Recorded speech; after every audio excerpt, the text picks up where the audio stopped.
Welcome to સ્વાદ series. હું નેહા આજે તમારા માટે લઈને આવી છું કાઠિયાવાડી ઢાબા સ્ટાઇલ ગુવારનું શાક એક સિક્રેટ મસાલા સાથે।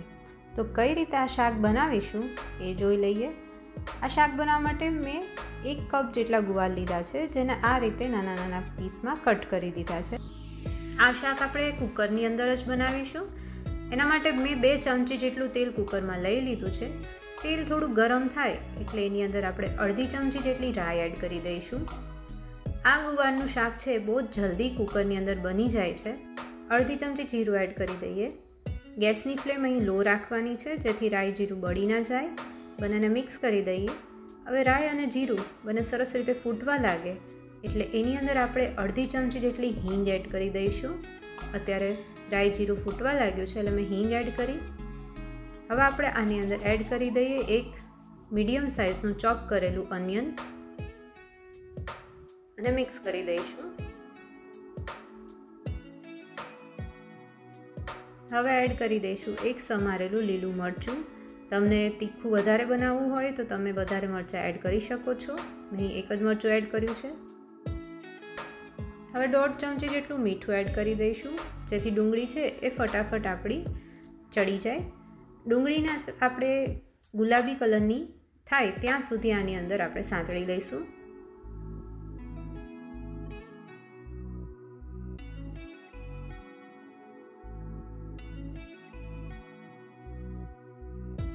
આપણી ડુંગળી સરસ સતળાઈ ગઈ છે। હવે 1 મીડિયમ સાઇઝનું ટમેટું છે એ કાપીને રાખ્યું હતું એ આપણે એડ કરી દઈશું અને મિક્સ કરી દઈશું સરસ રીતે। ટમેટું જ્યાં સુધી સોફ્ટ થાય ત્યાં સુધી આપણે એને તેલની અંદર જ સાંતળીશું।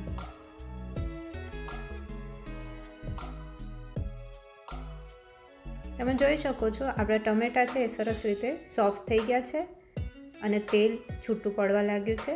હવે આપણે આ સ્ટેજ પર આની અંદર એડ કરી દઈશું આપણો સિક્રેટ મસાલો। આપણો જે આ સિક્રેટ મસાલો છે એ આપણે 3 ચમચી જેટલો એડ કરવાનો છે। કોઈ પણ શાક બનાવતા વખતે તેલની અંદર જો મસાલો એડ કરવામાં આવે તો એનો કલર અને ફ્લેવર બહુ સરસ આવે છે। ગેસની ફ્લેમ અહીં લો જ રાખવાની છે જેથી આપણા મસાલા બળી ના જાય। સરસ મિક્સ કરી દઈએ। પણ આ સિક્રેટ મસાલો બનાવ્યો કઈ રીતે તો જોઈ લઈએ આ સિક્રેટ મસાલો કઈ રીતે બનાવીશું। એક મિક્સર જારની અંદર 6 થી 7 જેટલી લસણની કળી લેવાની છે। એમાં એડ કરી દઈએ અડધી વાટકી શેકેલ સિંગદાણા। બંનેને સરસ રીતે ક્રશ કરી દઈશું। હવે આપણે એડ કરીશું અડધી વાટકી સેવ। અહીં મેં મીઠાવાળી સેવ લીધી છે। તમે સેવની બદલે ગાંઠિયા પણ લઈ શકો છો। ભાવનગરી પાપડી કોઈ પણ ગાંઠિયા લઈ શકો છો। સરસ ક્રશ થઈ ગયું છે। હવે આમાં એડ કરીશું મસાલા। 1 ચમચી લાલ મરચું, મેં કાશ્મીરી લાલ મરચું લીધું છે। અડધી ચમચી હળદર અને 1.5 ચમચી જેટલું આપણે ધાણા જીરું પાવડર। અહીં આપણે મીઠાવાળી સેવ લીધી છે એટલા માટે હું વધારાનું મીઠું એડ નથી કરી રહી। હવે આપણે આને સરસ રીતે ક્રશ કરી દઈશું। તો આ આપણો સિક્રેટ મસાલો તૈયાર છે। તમે આને 3 થી 4 દિવસ માટે ફ્રીજમાં સ્ટોર પણ કરી શકો છો। તો જો આપણો મસાલો છે એ સરસ શેકાઈ ગયો છે અને કલર પણ સરસ આવી ગયો છે। હવે આપણે કુકરમાં સમારેલી ગુવાર એડ કરી દઈશું અને મિક્સ કરી દઈશું। તમે ઘણીવાર જોશો કે શાકની અંદર શાકનો રસો અલગ અને શાકભાજી અલગ બંને અલગ અલગ દેખાતું હોય છે। તો એવું ના થાય એના માટે આ એક ટીપ છે। તમે જ્યારે કોઈ પણ શાક બનાવો તો આ રીતે મસાલાની અંદર શાકને સરસ રીતે સાંતળી લો। જે રીતે અત્યારે આપણે ગુવાર છે એને સરસ રીતે તેલની અંદર સાંતળી લઈએ છીએ અને 1 થી 2 મિનિટ માટે હું એને રહેવા દઈશ। અહીં ગેસની ફ્લેમ આપણે લો જ રાખીશું। કુકરની અંદર ગુવારનું શાક 10 જ મિનિટમાં તૈયાર થઈ જાય છે। પોણો ગ્લાસ જેટલું પાણી એડ કરી દઈશું અને મિક્સ કરી દઈશું। તમે અત્યારથી જ જોઈ શકો છો કે આપણો રસો છે એ ઘટ છે, એકદમ પાણી જેવું નથી। આપણી ગ્રેવી છે એ થોડીક ઉકળે આ રીતે પછી આપણે કુકરનું ઢાંકણું બંધ કરી દઈશું અને 2 વિસલ વગાડી લઈશું।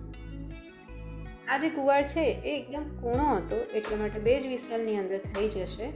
જો તમે એવું લાગે કે થોડો વધારે જાડો ગુવાર છે તો તમે 3 વિસલ પણ વગાડી શકો છો। તમે જોઈ શકો છો આપણું શાક સરસ રીતે ચડી ગયું છે અને રસો છે એ શાકથી અલગ નથી લાગતું, એકદમ થીક ગ્રેવી લાગે છે। અને કલર પણ સરસ આવી ગયો છે. કોથમીર એડ કરી અને મિક્સ કરી દઈશું. તો આપણું કાઠિયાવાડી ઢાબા સ્ટાઇલ ગુવારનું શાક તૈયાર છે. જો તમારા ઘરમાં કોઈને ગુવાર ના ભાવતો હોય તો આ રીતે એકવાર એને ખવડાવી જોજો, તેમને ચોક્કસ ભાવશે.